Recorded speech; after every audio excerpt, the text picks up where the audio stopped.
Hey everyone, it's Michael. Today I'm going to be doing my ranking video for the Monster Blood books. Now, as a precursor to my ranking video, I want to let you know any kind of cameos. For example, I know there's a Give Yourself Goosebumps book I recently read and reviewed here on my channel. Check out those reviews if you'd like to. There's one of them that has a cameo of Monster Blood. And this is a thing, I wanted to do ranking videos for the series within Goosebumps stuff. Maybe at one point do the whole Horrorland 19-book series ranking or something, I don't know. It'd be a pretty long video, but still.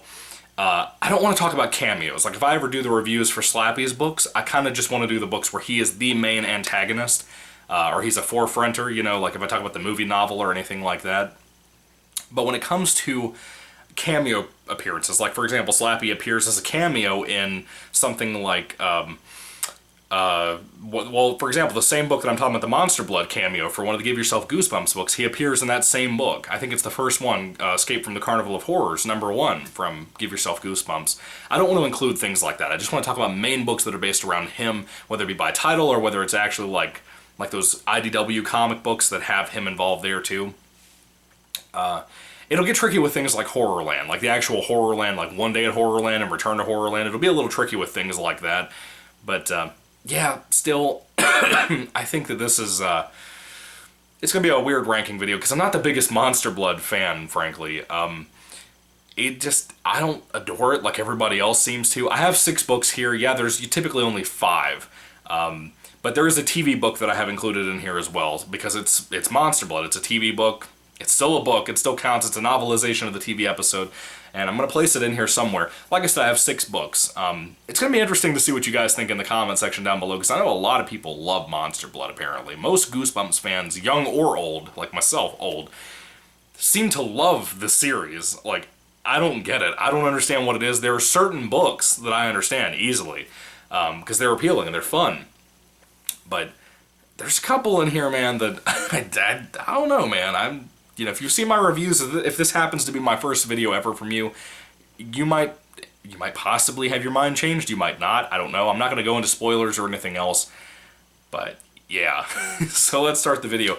Book number 6 is going to be the original Monster Blood, and this is my reissue copy, of course, that I always try to show.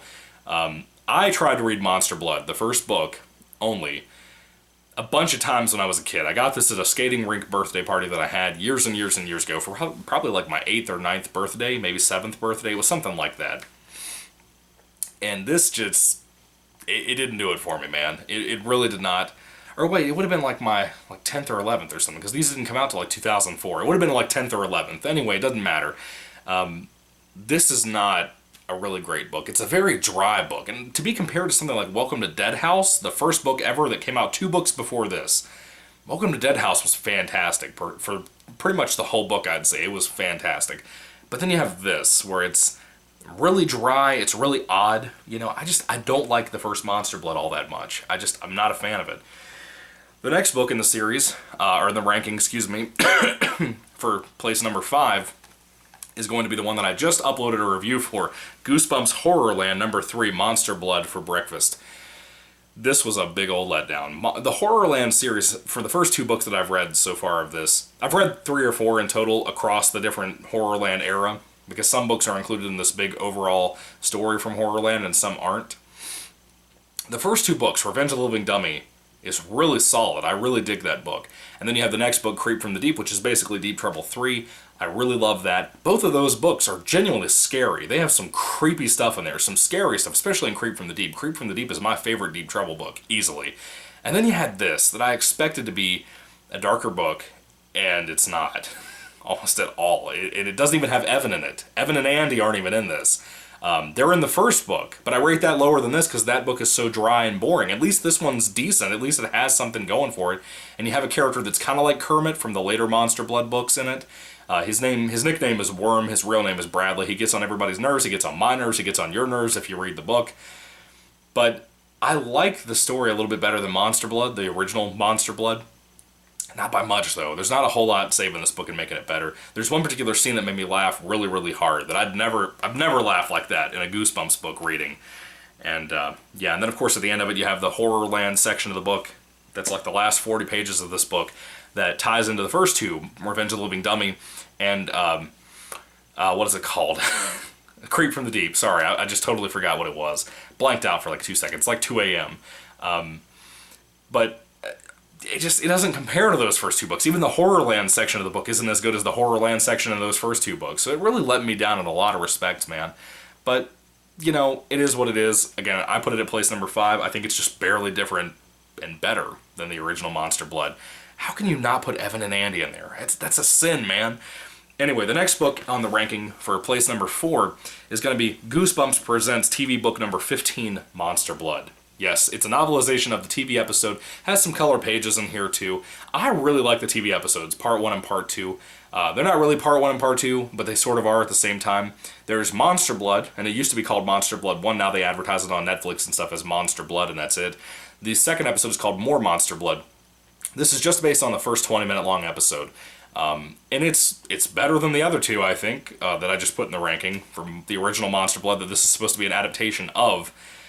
It's better than that book, in my opinion. I think it's a more fun pace. It's a little rushed. It's only 60 pages long. It's a very, very thin, short book. This flies by. You can read it in no time. The font is even bigger than the Goosebumps typical font that you see for those books. So it flies by. It's a real quick read. And yet, I had more fun reading this than I had with the first two, or the other two that I put in the rankings so far. I don't know, I liked it better. It just worked a little bit better for me. I think that adaptation that the first episode from the Goosebumps TV show did of the old original book, I think that's way better than the book, easily. It's better than this book, but it's also better than the original Goosebumps Monster Blood book, I think. It just has a lot more going for it. I think the music and the corniness and the cheesiness that the 90s had going for it, it just works. Not having the aunt being deaf, it was weird doing that choice after I read the book and then rewatched the episode for the first time in a long time. But it works for me. I like it. It's basically the same story as the first Monster Blood book, but it's a little different. It's tweaked up a little bit. I like it. I like the crappy special effects. I like the crappy... I don't know, but I think the novelization's pretty good for this particular book. Now, rank number 3, what could this possibly be? That would be Monster Blood 3, the original classic series Monster Blood 3. I enjoyed this. This is actually the introduction of a character that I really enjoy in Goosebumps. His name is Kermit. He's the cousin of our main character, Evan, who pretty much is always the main character in all of the Monster Blood books, except for Monster Blood for Breakfast.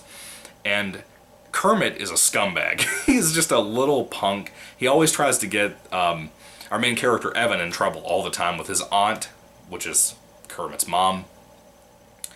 And Kermit will literally tattle on Evan all the time and say things that have no basis for reality, not even close to happening. Like, he'll say, like Evan will rescue him from being killed, right? And this kid will be like, Mom, Evan stomped on my foot inside of my shoe and hurt me. I think he broke my toe. And he'll start fake crying. You know, just a scumbag kid. Monster Blood 3 was a fun read, though. It was enjoyable. I liked it. I liked the premise. It took a little while to get there, I think. But when it took off, it was pretty fun. I had a good time. Definitely one of the better. It was one of the, you know, for me, Monster Blood 2 was the first improvement of the series where it started getting a lot better.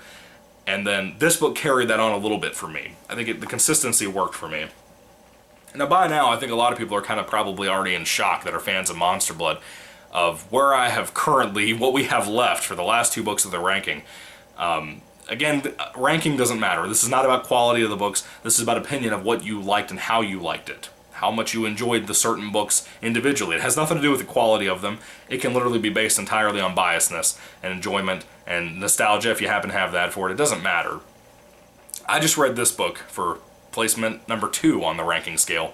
I just read this book not too long ago, like last week, and I had a blast reading it. It was really fun. It had so much just silliness and wildness to it, and I really dug it. I really, really had fun with this book and the placement for number 1. But for number 2, we have Monster Blood 4 from the original classic series. This is actually the last book, if you don't happen to know, of the original classic series 62-book run. This is fun. I really dug this. It's basically Gremlins with monster blood creature things that if they drink too much water, they split. And there's 2 of them now. Whereas in Gremlins, there's like 5 or 6 that pop out of one Furby monster thing. But this was really good. I enjoyed this a lot. I thought it was definitely worth the time I spent on it. I was having kind of a dry season with reading, you know, like I kind of got a little wiped out with reading, and I think I've shown that a little bit on my channel the last couple of days. Just sometimes you hit a phase where you've read so much, you just want to take a breather for a little bit. And when I read this, and it took a little while to get going, like 50 pages into the book or so. But when it took off, it was fun. It was a really good read. And it's not like it was bad before that when it was doing the build-up. I was having a lot of fun. I was glad to see Kermit come back for this. He was fun. He wasn't as intolerable as he was in the first book. This was a really good read. I enjoyed Monster Blood 4 a lot. I couldn't recommend it enough to you guys if you haven't read it before. And, yeah, now we're at placement number 1 for the ranking. What is the number 1 Goosebumps Monster Blood book, in my opinion? Well, I think by now you probably narrowed it down if you're good with numbers, or if you have 5 fingers and you can count them down. Even though there's 6 books here, I think you can count them out by the numbers and titles alone. Anyway, it's going to be Monster Blood 2 from the original classic era. I had a great time reading this. It was really hard for me to pick this over Monster Blood 4. Monster Blood 4, again, that Gremlins feel to it is what I think really did it for me, even though it isn't entirely a feeling that you get with a Monster Blood book. This is pure cut, exactly what Monster Blood books should feel like, in my opinion. It's a wild story, man. Monster Blood 2 is not overrated by any means. I think it actually really, really works in a lot of ways. The finale of the book is so much fun. It gets so insane to the point where Cuddles himself has become a giant Goosebumps mascot to this day. To this day, in 2019, people remember Cuddles, this cute little hamster right here, and how he happened to get some monster blood at some point and started growing. I love that Andy got to come back and live in the same area that Evan lives in now. It was a great time watching those two hang out and bicker and banter all the time. Monster Blood 2 was a really good book. I definitely recommend it a lot from the Goosebumps series, at least from the classic era. If you haven't read any classic books, I'm surprised that out of all the reissues that they've done, that they put out the first Monster Blood book when Goosebumps Horrorland Monster Blood for Breakfast came out. I cannot believe that they only put out that first book and not this one too. I can understand not putting out 3 and 4. I can understand that. But this one should have been reissued, in my opinion. That really, really surprises me, honestly. I'm really, really shocked by that. But anyway, what are your rankings on these books? Put them down in the comment section down below. What's your favorite? What's your least favorite? I'd love to know all that. Again, just put the whole ranking down below if you don't mind. I don't think I know anybody in real life, like, around me that read Goosebumps books. I don't think I know anybody that's read all the Monster Blood books, you know? So, it's one of those things, it's hard to have Goosebumps conversations with people in real life anyway, unless they're like a friend of yours that you grew up with. But it's getting kind of tricky to find people that have read the series that I've read. Like, nobody knows about Give Yourself Goosebumps when I talk about it here in my life. So, stuff like this, the ranking videos are fun. There's something cool to talk about with you guys. So yeah, what did you guys think about the book series? What did you think about, what's your ranking? Like I said, I'd love to know all that down below. Why did you pick the books in the order that you picked? Like I said, I think I tried to explain a little bit more why I picked what I picked and the way I picked it. But I enjoyed this a lot, making this video. I want to do it for Slappy and for, I don't know, Horrorland. There's not many series, you know? And then you have like the 2 books, you know, back to back, like Ghost Camp, for example, which is, you know, if you've read Ghost Camp and Return to Ghost Camp, you know it's a pretty easy ballot. If you see my reviews, you know easily what the ranking on that would be, so I don't know. If it's like a trilogy or beyond, then I might try to make videos based around that. But if it's not, then it's not worthwhile. Like I said, hopefully in the future I'll be able to do a ranking video on like the original 62 book run. If I ever get around to finishing reading all of them, God willing, maybe. You know, if I do the Horrorland series or the Most Wanted series at some point, I'll try to do it. I'll even rank the TV books at some point, God willing. If I can ever find Attack of the Jack-O-Lanterns, which it's never going to look like it's ever going to be happening, because I've looked everywhere. I've physically looked everywhere on the internet, and it doesn't exist anymore. Even the ones that were up for like $1,000 on Amazon and stuff are gone. Who pays $1,000 for a book? Like, really? But anyway, what are your thoughts, guys? Put them down below. Thank you for watching this ranking video. I almost said awesome ranking video, but I don't think it's what it was. But thank you for watching. May the Lord Jesus Christ bless you guys today, and goodbye.